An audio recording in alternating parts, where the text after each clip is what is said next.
Hello দর্শক ভাই বোনেরা। তো আজকে আমি একটা বাস্তব গল্প আপনাদের সামনে তুলে ধরবো। তো আশা করি ভালো লাগবে ইনশাল্লাহ ভালো লাগবে।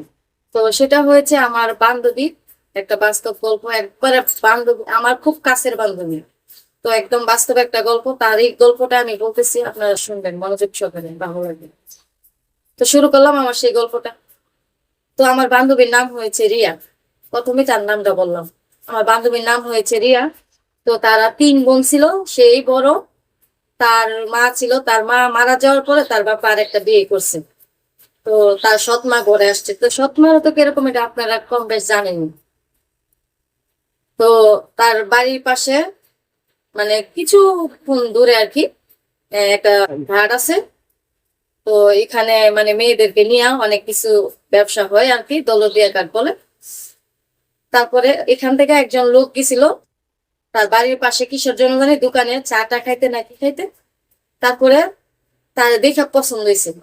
তার মার সাথে আবার তার পরিচয়। সে জানতে পারে যে তার সৎ মা করে। তারপর তার সৎ মার সাথে সে যায় কথা বলছে যে এমন এমন অনেক টাকা দিব, তোমার ক্যাশ টাকা, তোমার মেয়েটা দিয়ে দাও, মেয়েটা তো সেই সুন্দর। পরে তার মা এইসব আলোচনা করছে ওই লোকের সাথে, কইরা গেছে ওই দৌলতদিয়া ঘাটে ওই মহিলার কাছে। মহিলার কাছে গিয়ে বলতেছে এমন এমন ছবি টবি দেখাচ্ছে, হ্যাঁ মেয়ে পছন্দ হয়েছে, মেয়ে একদম। পরে বলতেছে মেয়ের বিয়ের সাথে হয়েছে না? না, মেয়ের বিয়ের সাথে হয়েছে, ছোট মানুষ। তারপরে ওই লোকে বলতেছে যে আপনারে 2 লাখ টাকা দিবি।